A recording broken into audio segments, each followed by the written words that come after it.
بھائی کچھ نہ کچھ وقت نکال کے ہاتھ اٹھا کے اللہ کے سامنے گڑ گڑایا کریں. آج ہم لوگوں نے دعائیں مانگنا چھوڑ دی ہیں. جب انسان اللہ کے سامنے دعا مانگتا ہے وہ اللہ سے باتیں کرتا ہے. اگر توجہ سے دعا مانگے, دعا ایسی چیز ہے کہ یہ اللہ اور بندے کا جتنا مضبوط کنیکشن بناتی ہے اتنا کنیکشن دنیا کی کوئی اور عبادت نہیں بناتی. ہمیں شیطان ورغلاتا ہے کہ اس سے مل کیا رہا ہے تمہیں, نظر تو کچھ بھی نہیں آتا, ملتا تو کچھ بھی نہیں ہے. یہ شیطان کا بہت بڑا دھوکہ ہے, وہ بندے اور اللہ کے تعلق کو مضبوط نہیں ہونے دیتا. حضرت عمر رضی اللہ تعالی عنہ فرمایا کرتے تھے کہ مجھے اس کی زیادہ فکر نہیں ہوتی کہ میری دعائیں قبول ہو رہی ہیں کہ نہیں ہو رہی, مجھے زیادہ فکر اس کی ہوتی ہے کہ دعائیں مانگنے کی توفیق مل رہی ہے کہ نہیں مل رہی. دعائیں مانگنے کی توفیق مل رہی ہے تو اس کا مطلب قبول ہو رہی ہیں. تو فوکس تو اس کو کرو کہ دعا مانگ رہے ہیں کہ نہیں مانگ رہے. یہ کیسے ہو سکتا ہے کہ اس احکم الحاکمین کے سامنے ہاتھ اٹھاتے ہو اور وہ خالی ہاتھ واپس کرتا ہو.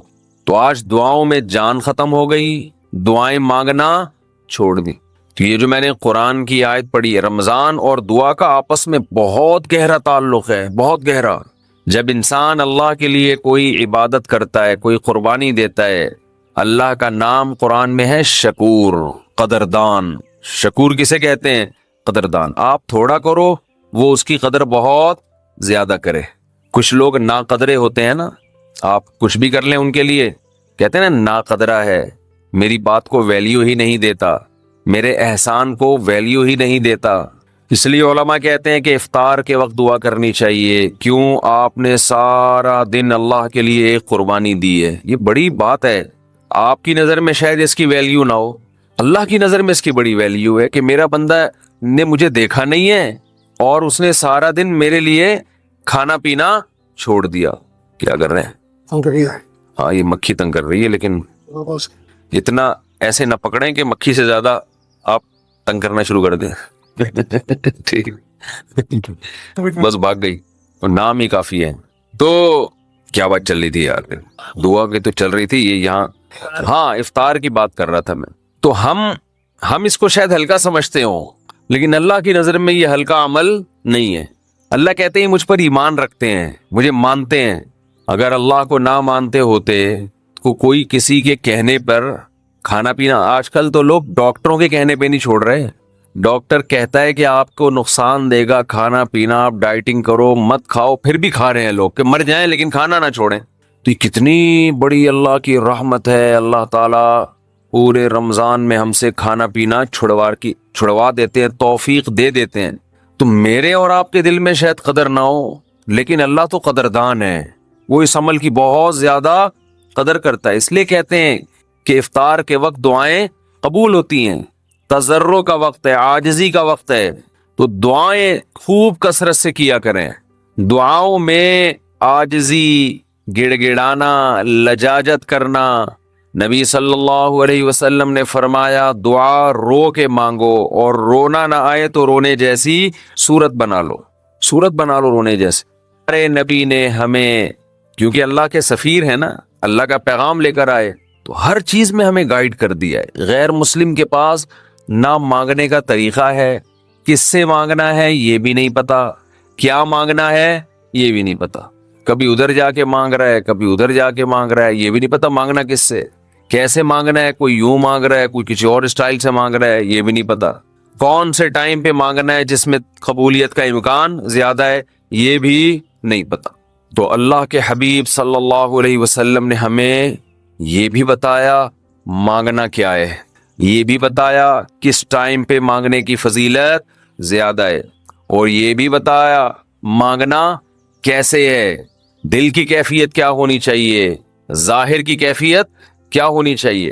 تو سب سے زیادہ دیکھو, اللہ سے محبت ایک دفعہ دل میں تھوڑی سی چنگاری پیدا ہو گئی نا, تھوڑا سا تعلق اللہ سے کنیکشن بحال ہو گیا, اس کا دنیا میں سب سے پہلا فائدہ ملتا ہے سکون. اس کا جو دنیا میں سب سے فوراً کیش فائدہ ملتا ہے نا, کیش, وہ کیا ملتا ہے؟ سکون. آدمی اپنے آپ کو محفوظ سمجھنا شروع کر دیتا ہے کہ یار میں نے اپنے آپ کو کس کے حوالے کر دیا؟ اللہ کے. سب سے پہلا فائدہ یہ کہ بالکل ایسے جیسے ڈاکوؤں کا خطرہ ہو چاروں طرف سے, اور آپ نے دیکھا جی پولیس کی 3-4 موبائلیں ہمارے گھر کے قریب آ کے کھڑی ہو گئی، آدمی لوگ سکون میں آ جاتے ہیں، یار کم از کم یہاں پر موبائل سنیچنگ نہیں ہوگی، سکون سے سو جاؤ۔ تو جب انسان اللہ سے مانگتا ہے اور اپنے آپ کو اللہ کے حوالے کرتا ہے، اور اللہ تعالیٰ نے مانگنے میں کوئی شرطیں نہیں لگائیں، یہ بڑی زبردست بات ہے، کوئی شرطیں نہ کہ یہ والے قوائف پورے کرو گے تو پھر مجھ سے مانگو، ورنہ تمہیں مانگنے کی اجازت نہیں ہے۔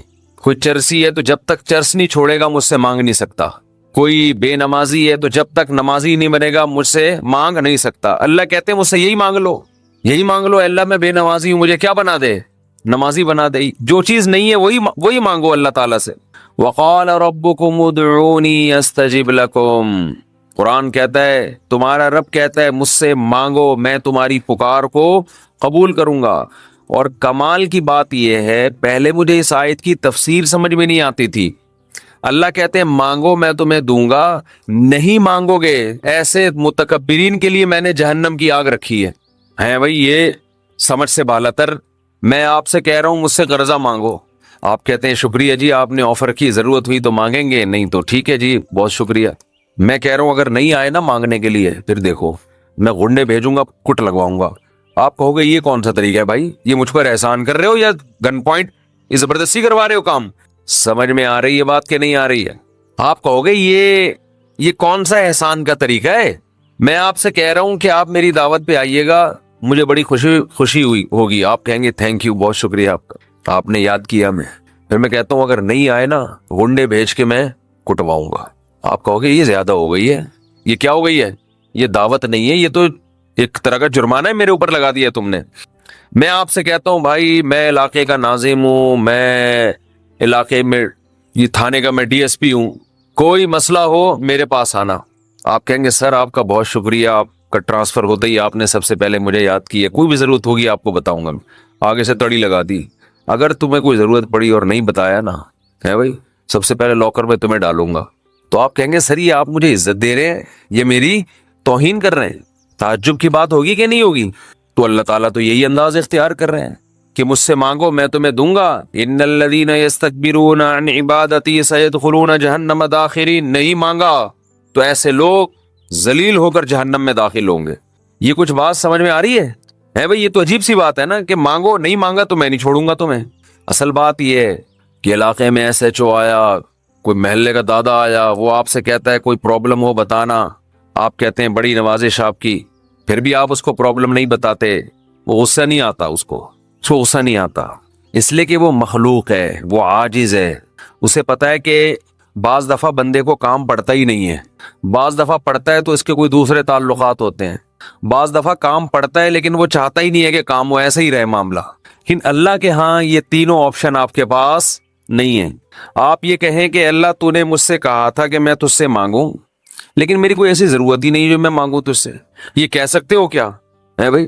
اس کا مطلب تم اللہ سے مستغنی ہو گئے، اللہ کے دیے بغیر بھی تمہیں دائیں بائیں سے تمہارے کھانچے کھلے ہوئے، جو اگر کھلے ہوئے ہیں تو وہ کھانچے کس کے اختیار میں ہیں؟ وہ تو اللہ کے ہاتھ میں۔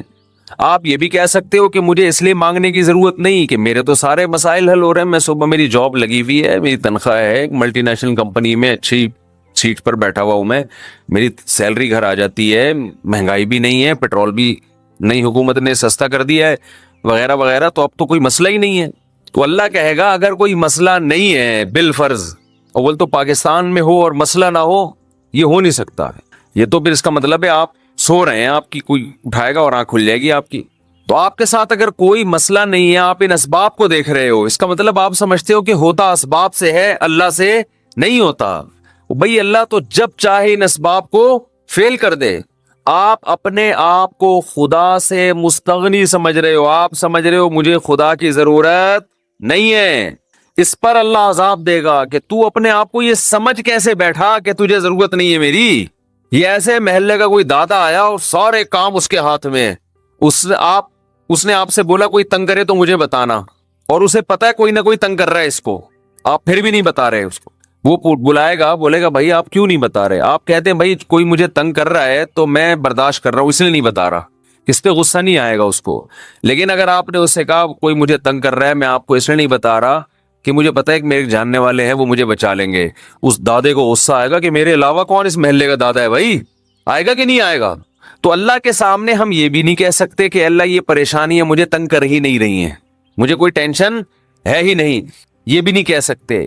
اس لیے نہیں کہہ سکتے کہ ہم انسان ہیں، مخلوق ہیں،